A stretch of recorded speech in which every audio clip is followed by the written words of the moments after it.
RTL Matin.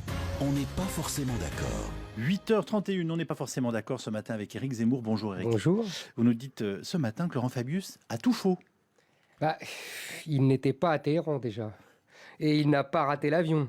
Mais Laurent Fabius n'avait pas vraiment la tentation de Téhéran. Déjà venu en juillet, il était venu, mais ni vu ni vaincu. Le ministre des Affaires étrangères aurait pourtant dû accompagner cette délégation patronale qui renouait avec le marché iranien.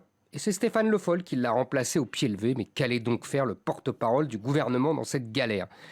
C'est que les mollahs iraniens n'avaient pas non plus envie de voir Fabius. Il l'avait fait savoir discrètement à l'Élysée. L'ambassadeur de France à Téhéran avait entendu pique-pendre de ce ministre des Affaires étrangères français qui, disait-il, prend ses ordres à Djeddah.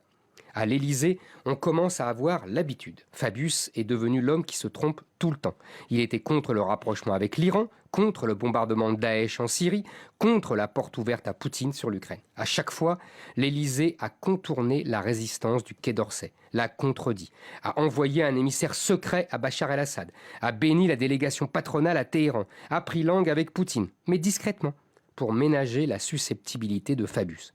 L'Élysée sait ses nerfs fragiles. Il y a 3 mois, lorsque Fabius apprit que les Allemands envoyaient une délégation patronale à Téhéran, alors même que l'embargo n'était même pas aboli, il donna de rage un grand coup de pied dans la porte de son bureau. Les murs en ont longtemps tremblé. Au Quai d'Orsay, les ministres passent, mais le cinéma ne s'arrête jamais. Les diplomates du Quai défendent leur ministre. Oui, parce que lorsqu'il s'y est installé en 2012, tous les diplomates ont sablé le champagne. Surdiplômés, cultivés, distingués, le nec plus ultra, les messieurs Norpois du Quai, revivaient le bon temps du meilleur d'entre nous, Alain Juppé. François Hollande l'entourait de 1000 prévenances, lui donnait tout ce qu'il voulait, arrachait le tourisme à Bercy pour ses beaux yeux.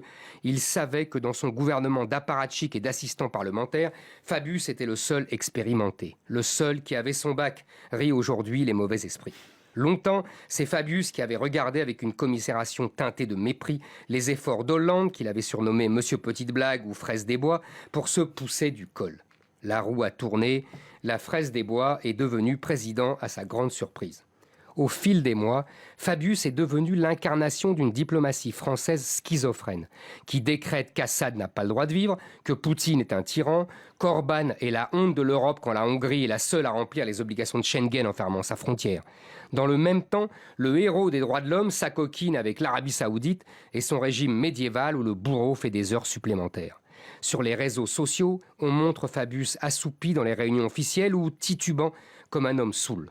Comme l'incarnation d'une diplomatie française qui, depuis qu'elle a abandonné le cap de la réelle politique gaullienne, ne sait plus où elle va.